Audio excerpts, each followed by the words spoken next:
आज प्यारे बाबा हमें कहते हैं कि दुनिया में मनुष्य भोले हैं,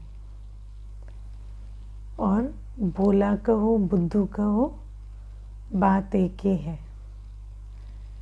और बाबा कहते और बेअक्ली का भी बहुत घमंड है है ना। क्यों? क्योंकि जो मनुष्य है दुनिया में, उनको किसी प्रश्न का उत्तर नहीं है। बाबा आज कहते हैं परम पिता कहते हैं, लेकिन वो पिता कौन है नहीं जानते। उनसे हमें क्या मिलता है नहीं जानते, है ना। यहाँ तक कि पूछो कि वो चैतन्य है या जड़ है, तो कहते हैं जड़ है ना। पूछो कि कोई वस्तु है या चैतन्य है, तो कहेंगे वस्तु है। इतने बेअक्ल होते हैं, है ना। हमेशा कोर्स में मैं पूछती हूँ ना, गॉड इज़ अ हु और व्हाट, तो कहेंगे व्हाट, है ना। हु इज़ गॉड नहीं, व्हाट इज़ गॉड राइट है। तो क्यों? क्योंकि परम पिता नहीं जान पाते कि पिता माना जिससे वर्षा मिलेगा, तो पिता कौन है, कैसा है, उससे क्या प्रॉपर्टी मिलती है, कुछ भी नहीं समझते। पिता को तो क्या, अपने आप को भी नहीं जानते कि मैं आत्मा कौन हूँ, कैसे हूँ। लेकिन बेअक्ली का घमंड बहुत है। बेअक्ली का घमंड क्या है? उत्तर कोई नहीं है अपने पास, लेकिन आपकी बात को स्वीकार नहीं करेंगे, है ना। कई बार ऐसा होता है कोर्स में, जैसे कोई कहेगा ना मुझे ये बात ठीक नहीं लगती, तो मैं कहती हूँ चलो अब आप हमें समझा दो फिर आप बताओ ठीक क्या है ना। फिर मैं आपको प्रश्न पूछूंगी तो उसके उत्तर देना, है ना। जैसे आप कहोगे कि परमात्मा सर्वव्यापी है, तो मैं पूछती हूँ आपको कि परमात्मा सर्वव्यापी है, तो परमात्मा तो ज्ञान पवित्रता का सागर है, तो सारी दुनिया में पवित्रता क्यों नहीं है ना। तो फिर उत्तर भी नहीं दे सकेंगे, लेकिन कहेंगे नहीं, उत्तर आपके पास है लेकिन हम राइट है। तो ये होती है बेअक्ली का घमंड। तो आज बाबा कहते हैं इस प्रकार से आत्माएं चलती हैं। लेकिन आज बाबा मुरली में 3 बार हमारे भाग्य को सराहते हैं। बाबा हमें बख्तावर, तकदीरवान कहते हैं शुरू में, है ना। बख्तावर क्या होता है? तकदीरवान। दुनिया में कहते हैं ना कमबख्त। कमबख्त मतलब होता है जिसकी तकदीर खोटी है ना। तो बख्तावर बाबा आज हमें कहते हैं। फिर बाबा हमें कहते हैं लक्की हो तुम, है ना, तुम लक्की हो, ये भी बाबा आज कहते हैं। तीसरा बाबा कहते हैं तुम पद्मा पदम भाग्यशाली हो। भक्ति में तुम्हारे चित्रों में कदम में पदम दिखाते हैं। तो ये भी मैं समझती हूँ कि जो आज बाबा कहते हैं ना कि ये तुम्हारी तकदीर है, जो तुम बाप के द्वारा बाप को जानकर मानकर चलते हो, ये भी तकदीर है। क्योंकि आत्मा का जैसा पाठ होता है उस अनुसार संगम युग में उसको अंदर से, है ना, वो प्रेरणा आती है कि मुझे ये करना चाहिए या ये राइट है। तो बाबा हमें ये भी कहते हैं कि वो भी पार्ट है, ये तकदीर है हमारी कि हमें ये बात समझ में आती है। तो बाबा हमें कहते हैं कि दुनिया में तो बेअक्ली का घमंड है, और तुम यहाँ पर सब कुछ जानते हो, है ना, सब कुछ जानते हो। दुनिया में बड़े प्राउडली कहते हैं आई डोंट नो, है ना, या नेति नेति। आजकल कहते हैं ना I don't know, I don't know. हर शब्द में, हर सेंटेंस में आजकल ये एक फैशन हो गया है। आई don't know, I don't no बड़े प्राउडली कहते हैं। नोटिस किया है ना। बात बात में कहेंगे आई don't know, I don't no, तो उसको वो भी बहुत प्राउडली कहते हैं। या दुनिया में बड़े प्राउडली कहते हैं नेति नेति माना भगवान और उसकी रचना को कोई नहीं जान सकते। अब कोई नहीं जान सकते वो तो दुख की बात है ना, लेकिन इसमें भी बहुत प्राइड लेते हैं कि परमात्मा और उसकी रचना का अंत नहीं पा सकते। नेति नेति माना न इति न इति, इनका अंत नहीं पा सकते। तो उसको भी बहुत प्राउडली कहते हैं कि नेति नेति माना हमें नहीं पता, ये भी बहुत प्राउडली कहते हैं। तो बाबा कहते हैं ये भी बेअक्ली के घमंड के सबूत हैं। ये जो भाषा होती है ना, क्योंकि देखो दुनिया में ऐसे कभी हुआ है क्लासरूम में आप बैठे हैं और टीचर आपको कोई प्रश्न पूछे और आप बड़े फलक से हाथ उठा के कहें मुझे पता नहीं है। हाँ, ऐसा होता है। हाँ, कोई बड़े ऐसे एकदम हाथ उठा के कहे और टीचर कहे बताओ, तो बोले मुझे पता नहीं है ना। लेकिन ऐसा होता है दुनिया में कि जब स्पिरिचुअलिटी की बात आती है तो मनुष्य इस बात में बहुत अहम रखता है कि मुझे पता नहीं है, और ना जानने को बहुत ग्लोरीफाई किया जाता है। क्योंकि कहते हैं कि कोई अगर कहे कि मैं जानता हूँ तो उसको अच्छी दृष्टि से नहीं देखेंगे। कोई कहे कि जानते नहीं हैं, आत्मा को कौन जान सकता है, परमात्मा को कौन जान सकता है, या सृष्टि को तो समझना मुश्किल है, तो वो बहुत रोमांटिकली या बहुत है ना फलक से कहते हैं। तो ये भी एक बेअक्ली में हमने सीखा है ऐसा कहना। तो बाबा हमें आज कहते हैं कि और दुनिया में जो खोज है ना, जो परमात्मा की खोज, सत्य की खोज, वो खोज जो कभी पूरी नहीं होगी, उस खोज को बहुत ग्लोरीफाई किया जाता है ना। सोच ऐसा दिखाया जाता है कि ढूंढने में ही बहुत रोमांटिसिज्म है ना। दुनिया में साधु संत सत्य को, परमात्मा को ढूंढते रहते हैं, और उस ढूंढने को बहुत क्या कहें, बहुत एक सुंदर तस्वीर दे दी गई है ना। हम लोग जब कोई ऐसी ड्रामा देखते हैं या किसी साधु संत की कहानी सुनते हैं कि बचपन में घर छोड़ के चले गए, गुफाओं कंदराओं में रहे, पहाड़ों पर घूमे है ना, पर्वतों पर गए, बहुत तपस्या की है ना, समझ में कुछ नहीं आया भगवान कौन है क्या है, तो हमें बड़ा अच्छा लगता है कि खोजते खोजते अपनी जीवन बिता दी है ना। ढूंढा कुछ नहीं, मिला कुछ नहीं, लेकिन उस खोज को बहुत सुंदर तरीके से बयान किया जाता है। तो बाबा हमें कहते हैं कि ये जो हमने आज तक भक्ति में सीखा है वो ढूंढना सीखा है।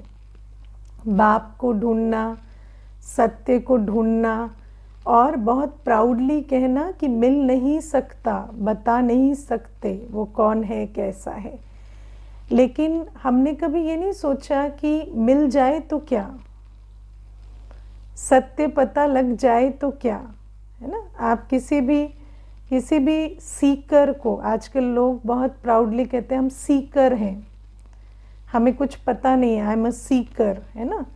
तो उस सीकर को यदि सत्य पता लग जाए, भगवान मिल जाए, उसके बाद क्या करना है उसका कोई प्लान नहीं है उसके पास। हमारे पास एब्सोल्युटली कोई प्लान नहीं है कि हमें सत्य मिल जाने के बाद, बाबा मिल जाने के बाद क्या करना है। तो ये हमारे जीवन की बहुत खूबसूरत बात है कि हमारे पास ढूंढने का संस्कार है, पर पाने के बाद क्या करना है उसका हमें कोई प्लान नहीं है हमारे पास। और ये सिर्फ स्पिरिचुअलिटी के बारे में नहीं है, ये हर चीज़ के बारे में है ना। जैसे आप देखो दुनिया में लोग कहते हैं बस नौकरी लग जाए, बस है ना, बस नौकरी लग जानी चाहिए। अरे लग जाने के बाद करनी कैसे वो सोचा है? कभी सोचा है 9 to 5 कैसे बैठेंगे ऑफिस में, कैसे रहेंगे, आसपास क्या वैल्यूज़ के साथ चलेंगे तो नौकरी अच्छी चले? नहीं, बस नौकरी मिल जाए, उसके बाद लगता है सब कुछ ऑटोमेटेड मोड में चलेगा। लेकिन नौकरी मिल जाए उसके बाद क्या करना है वो कभी प्लान नहीं किया है। इसीलिए नौकरी मिलने के बाद क्या कहते हैं, हाँ नौकरी अच्छी नहीं लग रही, इसमें बहुत मेहनत है, इसमें बहुत टॉर्चर है। अभी मुझे एक भाई कह रहा था कि जितने भी उसके दोस्त हैं जिन्होंने सिविल्स क्लियर कर लिया है, वो कहते हैं कि सिविल्स क्लियर करके वो खुश नहीं है ना। तो मैंने कहा ये सिर्फ सिविल्स की बात नहीं है, जिसको जो मिल गया उसको आप पूछेंगे कि आप खुश हैं तो कहते नहीं। क्योंकि सिर्फ ढूंढना पाना यहीं तक सोचा है, उसके बाद उसका क्या करना है वो नहीं पता है ना। अब देखो, मनुष्य एक देहधारी के पीछे भी भागता है, बस शादी हो जाए, शादी हो जाए, खूब पापड़ बेलता है, लेकिन उसके बाद क्या होता है, शादी हो जाती है तो उसको फिर पता नहीं क्या करना है उसका, है ना। अब तो शादी होगी, अब क्या करना है, तो अब उसको घर में छोड़ देना है और फिर, है ना, जो कुछ और करना है, कुछ और जो एक्साइटिंग हो, एंटरटेनिंग हो। तो ये जो मनुष्य की ये एक संस्कार है, इस संस्कार को बहुत अच्छे से पहचानना। ढूंढना रोमांटिक है, पा लेने के बाद क्या करना है वो कभी सोचा नहीं है। तो बाबा कहते हैं ऐसे ही ये बात शेक्सपियर की वो नॉवेल में भी आती है ना। वो बताते हैं कि जब कोई भी व्यक्ति किसी चीज़ को ढूंढता है तो उसमें बहुत शिद्दत और पैशन होता है, लेकिन पा लेने के बाद वो पैशन नहीं होता। तो ये बात जो है ये अंडरलाइन करने की बात है। ऐसे ही बाबा हमें कहते हैं कि मनुष्य जो है वो बेअक्ली के घमंड में चलता है, मुझे नहीं पता, नहीं पता, मैं ढूंढ रहा हूँ, मैं खोज रहा हूँ, जीवन एक खोज है, जीवन एक यात्रा है, ऐसे कर करके वो चलता है। उसको लगता है कि यही सत्य है। लेकिन जब बाबा मिल जाते हैं तो बाबा क्या करते हैं, बाबा मिला माना बाबा गॉड इज ट्रूथ। तो एक तो भगवान मिल गया और बाबा हमें स्वयं का, आत्मा का, सृष्टि के आदि मध्य अंत का सारा रहस्य 7 दिन में सुना डालते। जो 2500 वर्ष से ढूंढ रहे थे ना, वो सब कुछ 7 दिन में सुना डालते। कोई प्रश्न आंसर होने के लिए रहता नहीं, कोई जिज्ञासा ऐसी नहीं होती जो पूरी नहीं होती। मैंने देखा है जब कोर्स शुरू होता है ना, तो पहले दिन कहते हैं हमारे इतने क्वेश्चन है, इतने क्वेश्चन है, इतने क्वेश्चन है, दीदी टाइम दे दो, फ़ोन करना है, ये करना है, वो करना है। फिर मैं उनको कहती हूँ आप अभी 21 दिन सुनो सुनो सुनो, आगे प्रश्न होंगे तो पूछना। तो 21 दिन होते होते एक भी प्रश्न नहीं आता, और ना सारे प्रश्न खत्म हो गए। क्यों? क्योंकि बाबा ज्ञान सागर आकर जिन प्रश्नों को हम सोचते थे ना कभी उत्तर नहीं मिलेगा। मुझे एक भाई एक बार आए तो बहुत बड़ी हस्ती दुनिया के हिसाब से हैं, और मुझे कहते हैं मैं एक प्रश्न का आप उत्तर दे दो ना तो मैं मान जाऊं कि यहाँ ज्ञान है। तो मैंने कहा बताइए। तो कहते हैं ये जो आत्मा अजर अमर अविनाशी है तो पॉपुलेशन कैसे बढ़ रही है ना। तो मैंने उनको कहा ये परमधाम से आते हैं, परमधाम हमारा घर है। तो कहते हैं अच्छा परमधाम हमारा घर है और हम वहाँ से आते रहते हैं और फिर पॉपुलेशन बढ़ती है। अच्छा ये इतनी बड़ी बात आप लोगों को पता कैसे चली? ये तो आज तक मैंने कितनों को पूछा है लेकिन किसी ने बताया नहीं। तो मैंने कहा आप लोग निर्वाणा कहते हैं, मुक्ति धाम कहते हैं, शांति धाम कहते हैं ना, तो वो दुनिया है ना जहाँ हम कहते हैं हम वापस जाएंगे, तो वहीं से हम आए हैं और एक साथ नहीं आते, ऐसे बैचेस में आते रहते हैं। तो उसको ऐसा लगा कि उसको वो बात पता चल गई जो सारी दुनिया में कभी किसी ने उसको नहीं बताई, है ना। तो बाबा हमें कहते हैं कि ये जो बातें हैं ये दुनिया में तो समझते हैं कि बहुत बड़े प्रश्न हैं और इनको हल करने के लिए शायद कोई तपस्या, साधना, यात्रा, कोई कंदराओं में बैठना पड़ेगा। लेकिन बाबा आकर जैसे एक ही सप्ताह में सारे के सारे उत्तर हमें दे देते हैं। अब उत्तर तो हमें मिल जाते हैं, फिर वो जो हम कोर्स करते हैं उसमें बहुत ज़ील होता है, बहुत उमंग उत्साह होता है और हमें सारी हमारी जिज्ञासा शांत हो जाती है। लेकिन उसके बाद क्या, वो प्रश्न है, क्योंकि हमारा उसके बाद का कोई प्लान नहीं है। हमारा प्लान वहीं तक था कि बस हम सवाल पूछें, हमें सारा आदि मध्य अंत का ज्ञान मिल जाए, और बाबा कहते हैं कि वो तो मैं तुम्हें दे देता हूँ।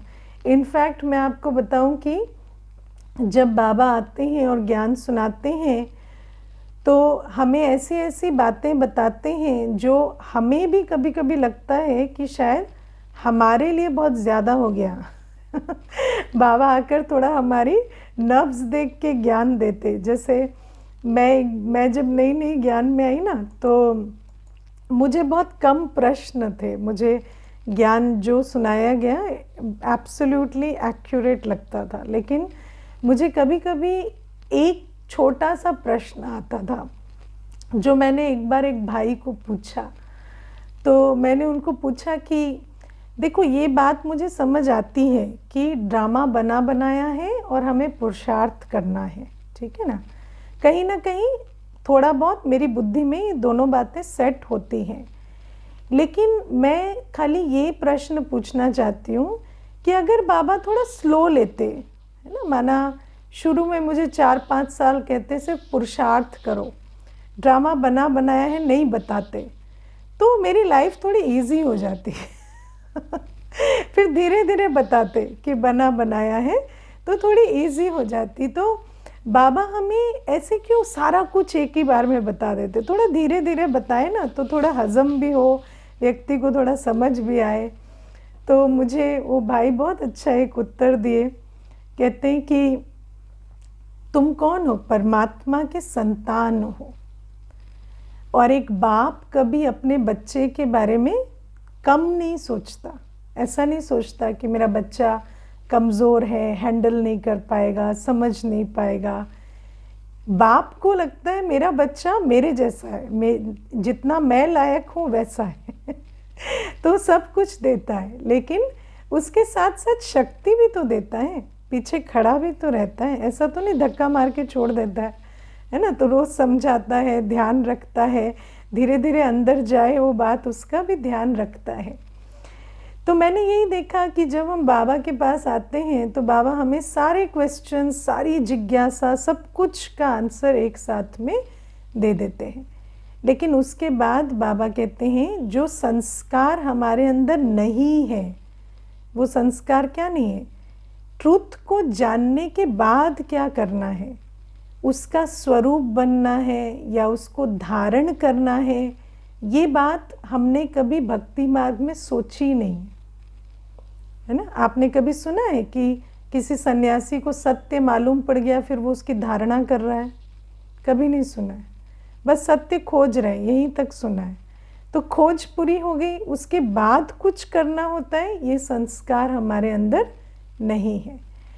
तो बाबा हमें आज कहते हैं कि तुम पहले भोले थे, फिर मैं तुम्हें मिला, मैंने तुम्हें सब कुछ बता दिया, लेकिन अब तुम्हें क्या करना है? अब तुम्हें देही अभिमानी बनने का पुरुषार्थ करना है। हम रोज़ मुरली क्यों सुनते हैं? कुछ नया जानने के लिए नहीं, हम मुरली सुनते हैं पुरुषार्थ की प्रेरणा लेने के लिए। बाबा हमें रोज़ मुरली में धारण करने की प्रेरणा दे रहे हैं। रोज़ बाबा हमें याद दिला रहे हैं कि बच्चे, तुम्हारी अवस्था क्या है और तुम्हें क्या करना है। लेकिन हमने कभी नहीं सोचा था कि सत्य जानने के बाद उस सत्य को हमें धारण भी करना पड़ेगा। तो इसीलिए हम रोज़ मुरली सुन लेते हैं, लेकिन उस पे कर्म करके धारण करना पड़ेगा, ये हमें बहुत धीरे धीरे समझ में आता है ना। तो बाबा हमें आज कहते हैं कि अब तुम्हें देही अभिमानी बनने का पुरुषार्थ करना होगा। अब क्या होता है ये देही अभिमानी बनने का पुरुषार्थ? तो आज बाबा एक बहुत अच्छा एग्जाम्पल देते हैं। मैं भैंस हूँ कहने से भैंस नहीं बन जाएंगे, है ना। बाबा कहते हैं ऐसा एग्जाम्पल लोग दुनिया में देते हैं कि किसी व्यक्ति ने रोज़ कहा मैं भैंस हूँ तो भैंस बन गया, लेकिन बाबा कहते हैं ऐसे होता नहीं है। इसीलिए बाबा आज हमें समझाते हैं। अब ये जो भैंस हूँ ये आजकल दुनिया में बहुत चलता है। इसको क्या कहते हैं दुनिया में? एफर्मेशन, है ना। आजकल दुनिया में ये एक नई रीत चली हुई है एफर्मेशन करने की। मैं आत्मा हूँ, मैं आत्मा हूँ, मैं आत्मा हूँ, मैं आत्मा हूँ, आत्मा हूँ कहने से क्या आत्मा स्वरूप में स्थित हो जाएंगे? नहीं। बाबा आज कहते हैं इसके लिए ज्ञान की पराकाष्ठा चाहिए। आज हम इस बात को समझेंगे ठीक से। देह अभिमान, आत्म अभिमानी स्थिति। जब आप बॉडी कॉन्शियस होते हैं तो सारे दिन क्या सोचते हैं? मैं बॉडी हूँ, मैं बॉडी हूँ, मैं बॉडी हूँ। तो मैं बॉडी हूँ सोचना बॉडी कॉन्शियसनेस नहीं है ना। जब हम बॉडी कॉन्शियस होते हैं तो हम बॉडी हूँ रिपीट नहीं करते बुद्धि में। कौन ऐसा है सारे दिन मैं शरीर हूँ, मैं शरीर हूँ, मैं शरीर हूँ करता है दुनिया में? कोई ऐसा नहीं करता। तो बॉडी कॉन्शियसनेस किसको कहते हैं? जब आत्मा अपनी शरीर का जेंडर, शरीर की आयु, शरीर के कद काठी, रूप रंग, शरीर के संबंध, शरीर के द्वारा जो डिग्री लेबल मिले हैं, शरीर के द्वारा जो प्राप्तियां हुई हैं, शरीर के धर्म, इनकी कॉन्शियसनेस में रहती है, इनकी अवेयरनेस में रहती है ना। और उसके लिए भी आपको अज्ञान की पराकाष्ठा चाहिए, है ना। कैसे होती है अज्ञान की पराकाष्ठा? जैसे एक आत्मा स्त्री चोले में है तो उसको रोज बताया जाता है स्त्री चोले में आत्मा की वैल्यू कम है, पुरुष चोले में ज्यादा है। तो वो अज्ञान उसके अंदर बैठ जाता है, तब उसको स्त्री चोले का भान बुद्धि में बैठता है कि क्योंकि मैं स्त्री चोले में हूं मेरी वैल्यू कम है, क्योंकि मेरी हाइट कम है मेरी वैल्यू कम है, क्योंकि मेरा रंग है ना काला है तो मेरी वैल्यू कम है। तो बाबा हमें कहते हैं ये जो देह के धर्मों, देह के संबंधों, देह का जेंडर, देह की आयु, देह के आधार से जो लेबल, डिग्री, पोजीशन सब कुछ मिले हैं, उसके भान या अभिमान में रहना, उसको कहते हैं देह अभिमान। तो आत्म अभिमानी स्थिति क्या होती है? आत्म अभिमानी स्थिति माना आत्मा के गुण, आत्मा का पिता, आत्मा का घर, आत्मा का आदि अनादि स्वरूप, आत्मा की भविष्य राजाई, उसके भान में रहना कि मैं आत्मा कितनी दिव्य, कितनी श्रेष्ठ हूँ, मेरा पिता सर्वशक्तिवान है, मेरा घर शांति धाम है, मेरा अपना निजी स्वरूप कितना शांत और प्रेम स्वरूप है, मैं आत्मा अपने आदि स्वरूप में सत्युगी देवता हूँ, संपूर्ण निर्विकारी हूँ, मैं आत्मा अभी स्वराज अधिकारी सो विश्वराज अधिकारी बनने जा रही हूँ, मैं आत्मा कल्प कल्प पिता से वर्षा लेकर फिर से देवता बनने वाली आत्मा हूँ। तो आत्मा के संदर्भ में जो भी बातें बाबा हमें समझाते हैं कि आत्मा कौन है, कैसी है, आत्मा की उच्चता, श्रेष्ठता, दिव्यता, आत्मा का स्टेटस परमात्मा संतान होने के आधार से कितना ऊंचा है। ज्ञान किसका है? ज्ञान आत्मा का ज्ञान है, आत्मा का स्वरूप, आत्मा का स्वधर्म, आत्मा का घर, आत्मा का पिता, आत्मा की जर्नी आत्मा का पुरुषार्थ। तो ज्ञान की पराकाष्ठा में स्थित होना है हमें। बाबा हमें सब कुछ जो ज्ञान दे रहे हैं ना, वो आत्मा का ज्ञान दे रहे हैं।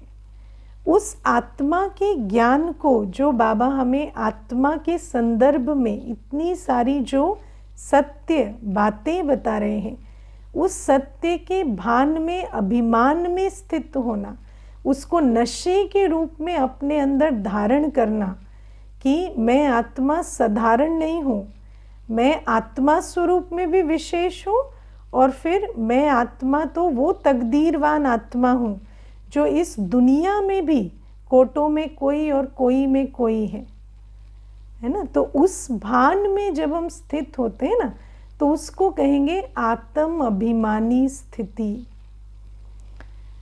तो बाबा कहते हैं तुम्हें जब मैं मिल जाता हूँ तो मैं तुम्हें आत्मा का पूरा ज्ञान देता हूँ। जैसे दुनिया में देह का ज्ञान तुम्हें बहुत अच्छे से मिला है, देह की किस चीज़ की कितनी वैल्यू है ना, इंजीनियर की कितनी वैल्यू है, डॉक्टर की कितनी वैल्यू है ना, जेंडर में कितनी वैल्यू किस जेंडर की है, या किस प्रकार से तुम्हारी आयु की वैल्यू। ये तो छोटा बच्चा है, इसको तो डिसमिस करो, है ना।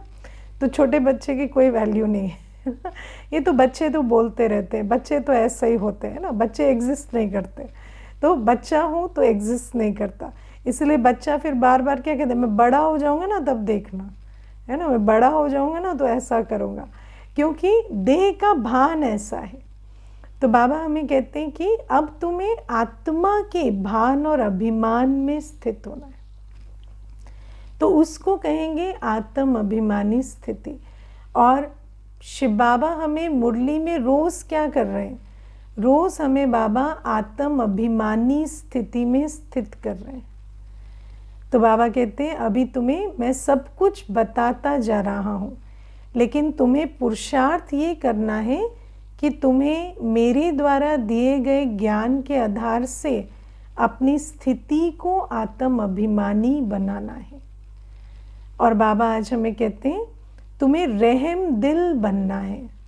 दुनिया में लोग कहते हैं ना रहम करो, मर्सी करो, लेकिन बाबा ने कहा है हमें सबसे पहले खुद पे रहम करना है ना। तो रहम क्या होता है, बाबा कहते हैं रहम दिल बनना माना अपने पाँव पे खड़ा होना। रहम दिल बनना माना अपने लिए सबसे पहले हमें क्या रहम करना है, अपने पाँव पे खड़ा होना है, अपने आप को स्वराज अधिकारी बनाना, अपने आप को ऐसा बनाना कि हम किसी पर भी निर्भर नहीं हैं, न देह पर, न संबंधों पर, न इस पुरानी दुनिया पर। अपनी आत्मिक स्थिति की श्रेष्ठता के लिए, एक रसता के लिए हम किसी पर निर्भर नहीं हैं। मैं आत्मा अपनी सोल कॉन्शियस पावरफुल स्टेट में रहूं, इसको बाबा कहते हैं ये अपने पे रहम करना है। और फिर बाबा कहते हैं मम्मा बाबा को फॉलो करो और दूसरों की भी सेवा कैसे करो, तो पतित से पावन बनाना ही सेवा है। पतित से पावन बनाना, हर आत्मा को अपने पाँव पे खड़ा करना, ये सेवा है ना। देखो दुनिया में सेवा किसे कहते हैं, रहम किसे कहते हैं, किसी आत्मा को कुछ दे देना, कंबल दे देना, खाना दे देना, कपड़ा दे देना, लेकिन क्या उससे वो अपने पाँव पे खड़ी हो जाएगी? अगर आपने आज सामान दिया, खाना दिया, कपड़ा दिया, आपने एक भिखारी क्रिएट किया, है ना। और आपको पता है जब हम एक भिखारी क्रिएट करते हैं तो वो हम देहाभिमान से करते हैं।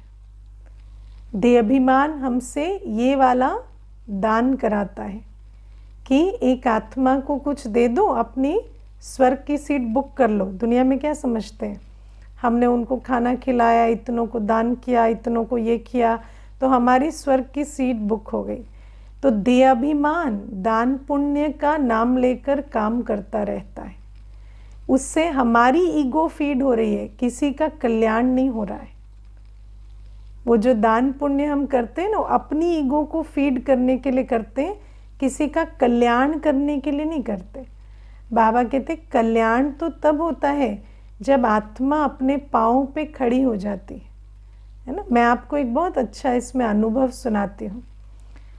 जब कोविड चल रहा था तब एक कोर्स हो रहा था, तो उस कोर्स में एक माता मुझे पूछने लगी कि मुझे एक प्रश्न पूछना है, मुझे अनम्यूट करो। तो मैंने उनको अनम्यूट किया, तो उन्होंने पूछा कि मेरे एक नेबर हैं, तो उनके उस बच्चे के दोनों माता पिता ने शरीर छोड़ दिया है ना। तो मैं बहुत रहमदिल हूँ, उसने अपने मुख से कहा। तो मेरा हृदय विदीर्ण होता है उनको देखकर। तो मैंने उनको कहा आप अडॉप्ट कर लो उसको। आपका हृदय विदीर्ण होता है तो आप अडॉप्ट कर लो उसको, और आप उसकी पढ़ाई, उसकी हर चीज़ की जिम्मेवारी ले लो। तो वो ना बड़ी घबरा गई। फिर कहती है कि नहीं, अडॉप्ट तो मैं नहीं कर सकती, लेकिन मैंने उनको खाना खिलाया, मैंने उनको पूछा, तो मैंने उनको कहा कि ऐसे तो उनका कल्याण नहीं होगा। तो रहमदिल बनने के लिए बहुत बड़ी दिल चाहिए। रहमदिल, ये तो मैं आपको जिस्मानी एडॉप्शन बता रही हूँ, है ना। जिस्मानी रूप से उसको एडॉप्ट भी कर लेंगे तो भी उसका कल्याण कितना होगा, जितना खुद का कल्याण हुआ होगा, है ना। अगर वो माता क्रोधी होगी तो उसको क्रोधी बनाएगी, अगर असंतुष्ट होगी तो असंतुष्ट बनाएगी, अगर एडॉप्ट कर भी लेगी तो भी जिस्मानी पालना होगी, रूहानी पालना नहीं। लेकिन बाबा कहते हैं शिव बाबा के निमित्त जब हम आत्माओं की जिम्मेवारी लेकर उन आत्माओं को रूहानी पालना देते हैं, और रूहानी पालना कोई एक दिन की चीज़ नहीं होती है। आप सोचो, इस क्लास में ऐसे भी भाई बहनें बैठे हैं जो 10-10 वर्ष से, है ना, बाबा के ज्ञान में चल रहे हैं। तो हर दिन आत्मा को रूहानी पालना देना, हर दिन बाबा की मुरली उसको सुनाना, हर दिन उसको, है ना, कल्याण करना। अब इसमें कुछ आत्माएं होती हैं जो डायरेक्टली ये कार्य करते हैं, लेकिन अगर हम डायरेक्टली भी नहीं करते तो जब सेंटर जो चलते हैं उस सेंटर के कार्य में सहयोगी बनना, हमारा कुछ समय, कुछ तन, कुछ मन, कुछ धन का कंट्रीब्यूशन इस सेवा में लगे, उसको कहेंगे रूहानी पालना देना किसी को। और बाबा कहते रहमदिल बनना माना आत्मा को उसके पांव पर खड़ा करना, और वो तब होगा जब आत्मा को साल दर साल मुरली का भोजन मिले, योग की एक्सरसाइज मिले, और धीरे धीरे, है ना, और हमें वो एनवायरनमेंट, वो सारी सहूलियत उनको मुहैया करानी होती है जिस एनवायरनमेंट में वो पवित्र योगी बन सके।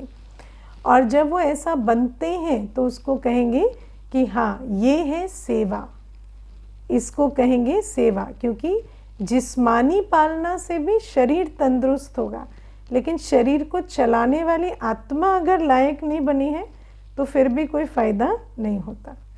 तो इसीलिए बाबा कहते हैं पहले तो आत्म अभिमानी बनो, समझो कि सारी चीज़ का जो सेंट्रल पॉइंट है वो आत्मा है, और फिर अन्यों को भी स्वयं पे रहम करके अपने को आत्म अभिमानी स्वराज अधिकारी स्थिति में स्थित करो, दूसरे को भी उसके पांव पर खड़ा करो।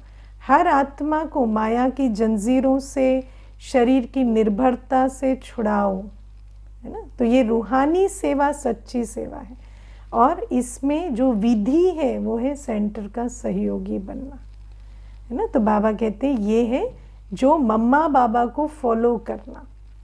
और आज बाबा हमें कंबाइंड रहना सिखाते हैं, है ना। बाबा कहते कंबाइंड कैसे रहें। हम कई बार ये शब्द सुनते हैं मुरली में, है ना, बाबा के साथ कंबाइंड रहो, बाबा के साथ कंबाइंड रहो। आज बाबा बहुत सुंदर उसका हमें वरदान में तरीका बताते हैं। क्या है? करन करावनहार बनो, है ना। बाबा करावनहार, मैं करनहार, है ना। कई बार हम सुनते हैं बाबा की याद में रहो। बाबा की याद में रहना, बाबा के साथ कंबाइंड रहना, बाबा की छत्र छाया में रहना, इसका अर्थ क्या है? तो बाबा की याद में रहना, बाबा के साथ कंबाइंड रहना, बाबा की छत्र छाया में रहना, मतलब बाबा को करावनहार बनाना, खुद करनहार बनना। बाबा को करावनहार बनाना माना बाबा जो करवा रहा है वो मैं करूं, है ना। वो इसका उल्टा भी होता है, बहुत इंटेलिजेंट है ना हम लोग, उसका उल्टा भी निकालते। उसका उल्टा क्या है? मैं जो कर रहा हूँ बाबा करवा रहा है, नहीं। भक्ति में ये करते हैं, क्या करते हैं, मैं जो कर रहा हूँ बाबा करवाया, मैंने थप्पड़ मारा बाबा ने मरवाया, मैंने गाली दिया बाबा ने दिलवाया। नहीं नहीं है ना, मैं जो कर रहा हूँ बाबा करवा रहे, वो करण करावनहार नहीं है। करण करावनहार माना बाबा जो करवा रहा है वो मैं कर रहा हूँ। बाबा कैसे करवाता है, मुरली में सुनाता है, बच्चे ये करो। तो अगर मैं मुरली में जो बाबा कहता है वो मैं करता हूँ तो मैं करण करावनहार के स्वरूप में चल रहा हूँ। बाबा को मैंने करावनहार बनाया है, मैं करणहार। हर कदम पर मुझे देखना है मैं वो कर रहा हूँ जो बाबा बता रहा है। तो इसको कहेंगे मैं बाबा की याद में हूँ, मैं बाबा के साथ कंबाइंड हूँ, मैं बाबा की छत्र छाया में हूँ। तो ये करण करावनहार ये है कंबाइंड स्वरूप। तो बाबा कहते हैं जब तुम हर कदम मेरी डायरेक्शन पर, मेरी श्रीमत पर चलोगे तो इसका मतलब तुमने मुझे करावनहार बनाया, तुम खुद इंस्ट्रूमेंट बने। और जो इंस्ट्रूमेंट है उसके साथ बाबा कैसे नहीं रहेगा, है ना। आपका काम कोई कर रहा हो तो आप बीच बीच में जाते हो कि नहीं, उसके साथ खड़े होते हो, है ना। तो बाबा कहते हैं जो मेरा इंस्ट्रूमेंट है, जो मेरा कार्य कर रहा है, मैं उसके संग संग रहता हूँ, मैं वहीं पे रहता हूँ है ना। ऐसा नहीं हो सकता मैं उसको छोड़ के चला जाऊँ, क्योंकि कर मैं रहा हूँ, काम तो उसका है ना। तो वो तो हमेशा उपस्थित रहेगा, हाजिरी देता रहेगा। इसीलिए बाबा कहते हैं हजूर हाजिर रहेगा। जब तुम करण करावनहार हो ना, हजूर आप पे ही हाजिर रहेगा। आपको बुलाना भी नहीं पड़ेगा, आह्वान भी नहीं करना पड़ेगा। अपने काम पे आप उसे थोड़ी बुलाएंगे, वो अपने काम पे खुद ही आ जाता है ना। और फिर बाबा आज कहते हैं कि अपनी रूहानी स्थिति, है ना, बाबा आज क्या कहते हैं, रूहानी मौज में रहना, उसको कहेंगे जीवन जीने की कला। मन को सदा रूहानी मौज में रखना, इसे कहेंगे जीवन जीने की कला। जिस्मानी मौज में नहीं, मन दोनों मौज में रह सकता है ना। अच्छा खाने का सुख, अच्छा सुनने का सुख, देखने का सुख, घूमने का सुख, इंद्रिय सुख स्किन के थ्रू, लेकिन मन को रूहानी मौज में रखना है, जिस्मानी मौज से उसको हटाना है जीवन जीने की कला, कला माना मुझे आता है जीवन जीना, कैसे जीना है।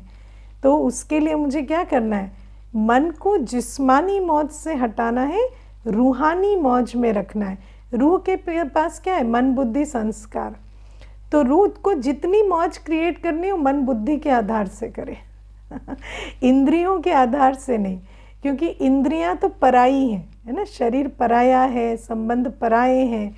तो पराये के आधार से मौज नहीं, अपने मन बुद्धि के आधार से, अपनी संकल्पों की, याद की अवस्था के आधार से हम अतीन्द्रिय सुख का अनुभव करें, उसे कहेंगे जीवन जीने की कला।